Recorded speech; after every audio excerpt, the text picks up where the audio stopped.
Many thanks for staying with us on the program. Now, Burkina Faso authorities said some arrests had been made regarding the attempted coup and they were actively pursuing other suspects.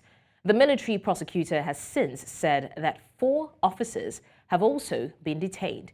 Now, this is coming in the wake of the attempted coup against the president of Burkina Faso, or the military leader of Burkina Faso. Now, according to the reports, the alleged perpetrators had the sinister intention of attacking the institutions of the republic and plunging the country into chaos. This is also stemming from the junta saying that elections will take place by July next year. Well, let's get straight to the conversation, but of course not without my guests. Joining me on the conversation, I have Professor Chris Kwaja. He is the Assistant Professor, International Relations and Strategic Studies, and a member of UN Working Group on Mercenaries. Thank you, Professor Chris, for joining us. Thank you very much. Good day. Good day. It's a pleasure to have you join us. Also, we have Lassane Ouedraogo, the Research Fellow, Center for Democracy and Development. Thank you, Lassane, for joining us. Thank you. All right, gentlemen, you're welcome to the square. Now, we're talking about Traores' administration and the attempted coup that was foiled, thankfully. Now, Traore succeeded in chasing out neo-colonialist France out of the game of Burkina Faso, and it's been making many reforms to the economy, and many would say that France has been interested in making puppet leaders out of African leaders, because we don't just see it in Burkina Faso's case, we see it in so many other African countries. Now, this has led many people to speculate that France actually has a hand in the attempted coup. What are your thoughts on that? Starting with you, Professor Chris. Do you think that there is truth in that? To the extent that the details are not clear, it's difficult to finger France as having a hand in the attempted coup. But one thing I know as a student of history, particularly the military and politics in Africa, is that the moment you have a situation where the military gets involved in politics, then you should get ready for the next round of a coup. And this coup will take place because of 2 key factors. The first factor is the elite fragmentation and cracks within the military hierarchy itself, maybe due to discontent within the military around how power is shared, how the leader is managing the administration. Or the coup can take place as a result of popular discontent when the people themselves, the same people that you promised heaven and earth, you are not able to fulfill that wish. You are not able to fulfill what you promised them. It will generate internal divisions within the ranks of the military, and that on its own will provide justification for another round of coup. And that's what we see. The role of foreign interests might not be ruled out, but for now, it's difficult to say whether France or Russia or any external actor is involved in the so-called attempted coup.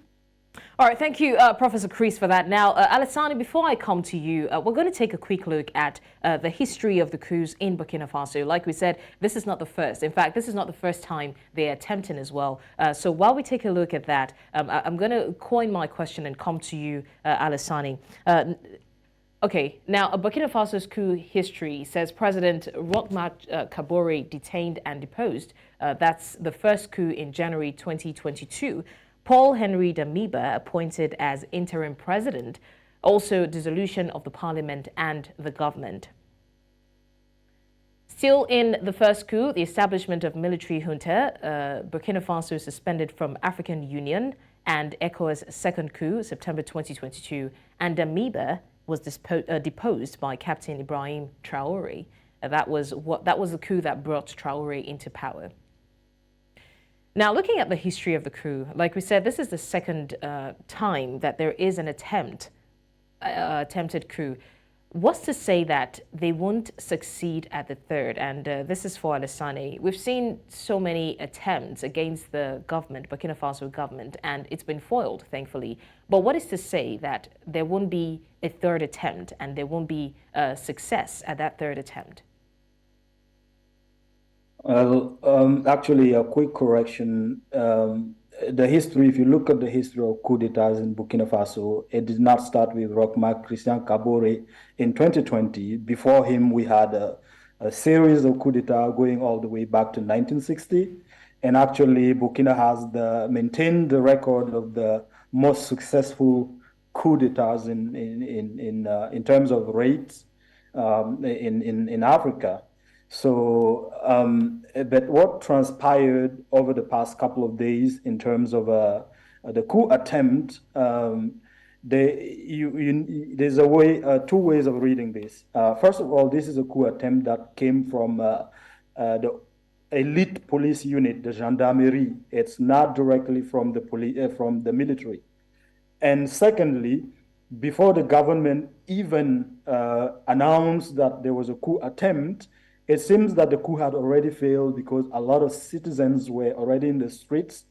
I believe the government might actually have learned about this coup from citizens who mobilized into the streets, calling each other to stand because they believe that there is a coup being prepared against the government. But even before that, a week ago, the government has already been making announcement that, or should I even go back a month ago, that they have evidence that some nationals of Burkina Faso, in cahoot with nationals from foreign countries, are preparing coups to uproot the current regime, and that they are investigating it until this thing happened overnight. So I would say that the Burkinabe people are awake. The citizens are always on the streets whenever there is a coup attempt, or whenever there is an information that there is even a coup attempt, they always mobilize to go to the streets. And today, what really prevents a coup from taking place today, is not the security around President Traore, but it's rather because of the citizens who are mobilizing and saying no to coup d'etats right now. All right, thank you for that, Lassane, and thanks for the correction as well. Now, Professor Chris, Traore has gained popularity among young Africans, so it's safe to say that more young people have been inspired for governance. I mean, looking at the things that he's done, creating employment opportunities to ensure that youths do not try to go through illegal channels and even, lose their lives in the process. He's tried to make Burkina Faso, the people of Burkina Faso, more comfortable and, make general reforms in the government. Now, that is to say that this should encourage more youth on the African continent to vie for power, isn't it? Yeah, and I think to the extent that at the early stage of the military junta's term or tenure, not tenure, military don't have tenure, within the period that he's holding sway, the kind of popular support he gets is a function of the reforms he's able to put in place, populist programs that draws people together. What the military in Burkina Faso is doing right now, typical of many of the military juntas we've seen over time, is to win the hearts and minds of the people. And the easiest way to do that is to put infrastructure for governance and leadership that appeals to them. And where he fails, then there will be a reversal of that support. As it stands, he's enjoying that support. To how far he will go, we are yet to see that. But within the context of what we see right now, he is investing heavily in the mind and heart of the people of Burkina Faso through some of these reforms. And it's not just about the reforms, it's about trust.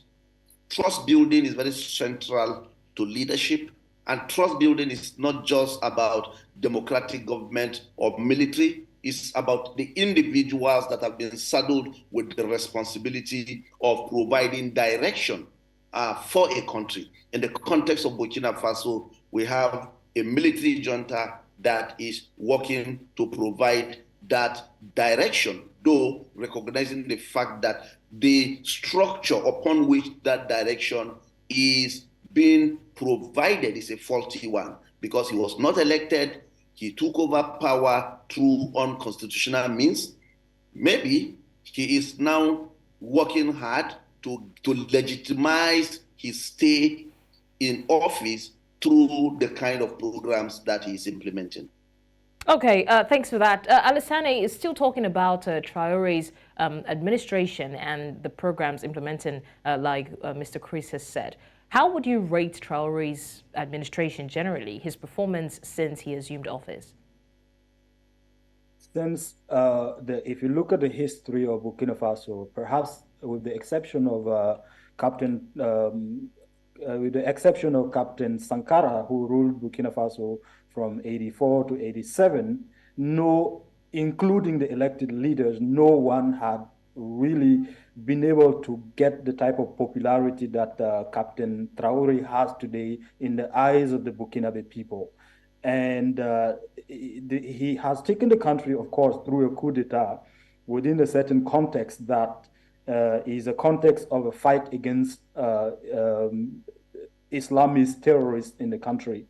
And when Traore came to power, the Burkina Faso territory under the occupation of the jihadist organizations was about 40%. So here's a president who came to power within this kind of difficult situation whereby he needed to reorganize the army, he needed to reorganize the administration. At the same time, he needed to rely on our local resources to be able to do all of those reforms that my co-panelists have mentioned.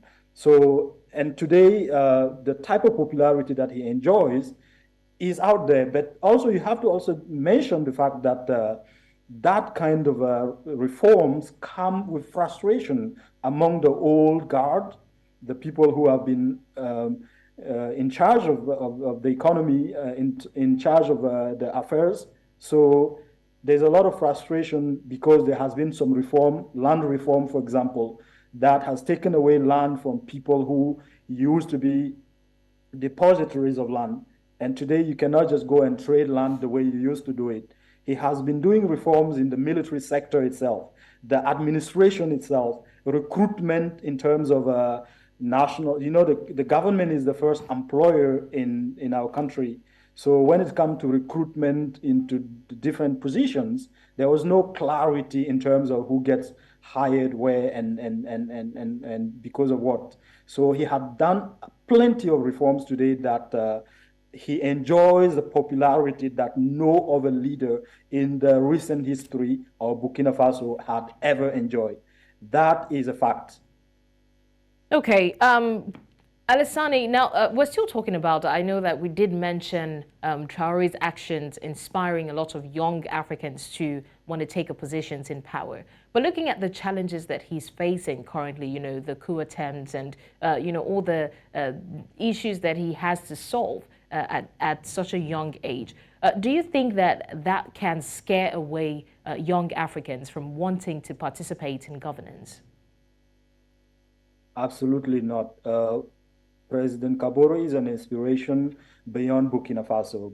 President Traore is an inspiration for the African youth in the sense that his success would be the success of the youth. We are clearly having here what I often term a paradigm shift.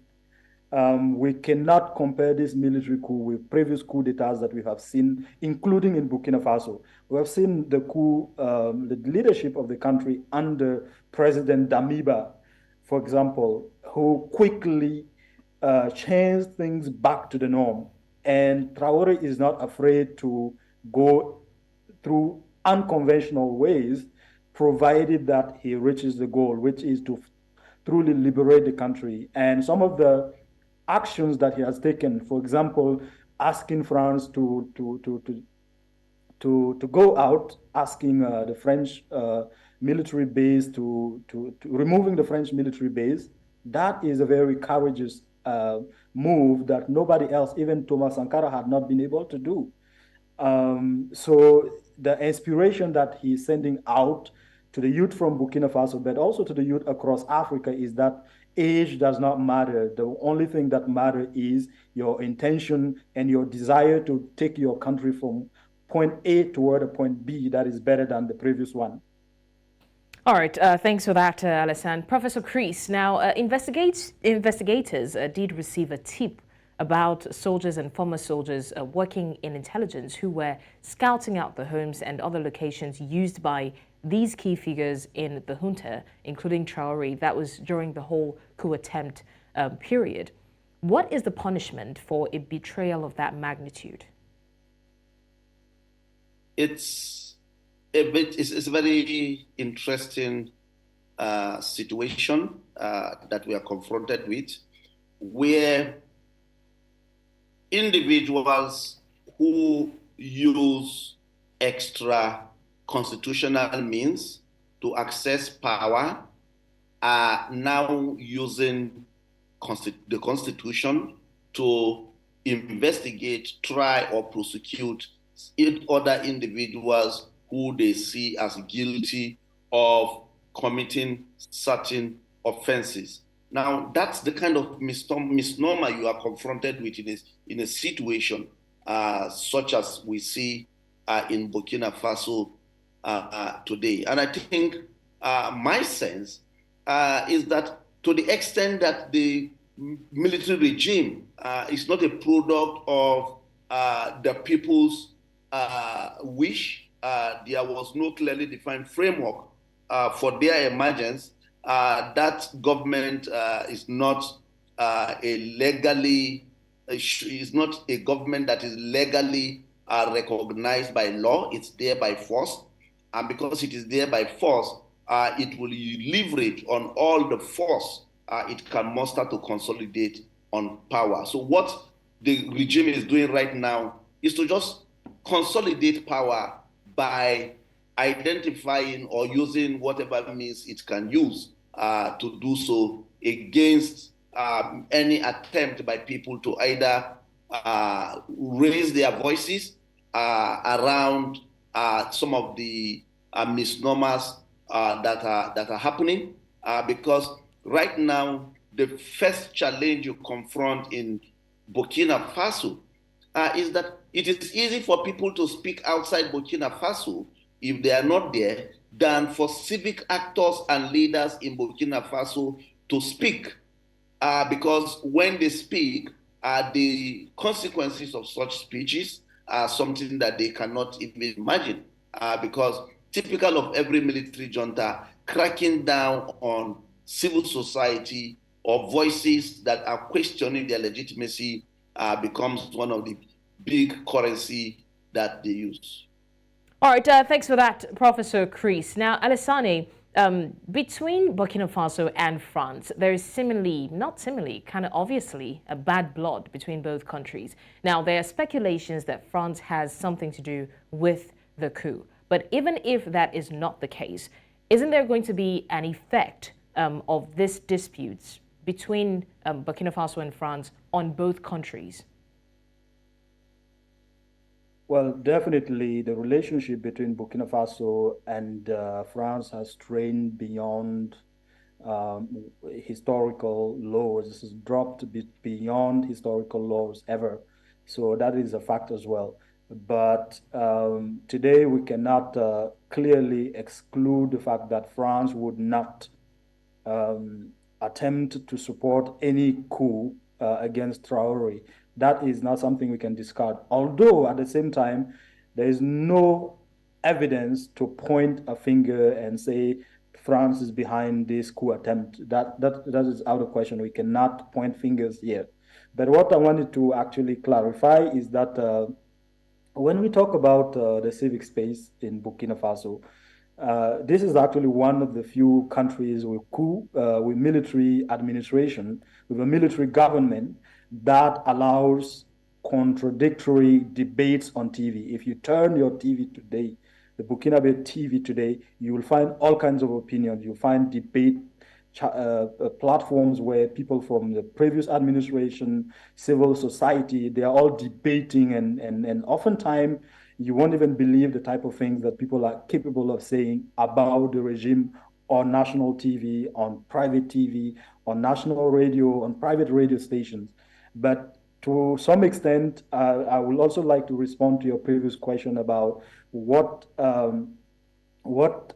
is expected, what is going to happen to the people who got arrested.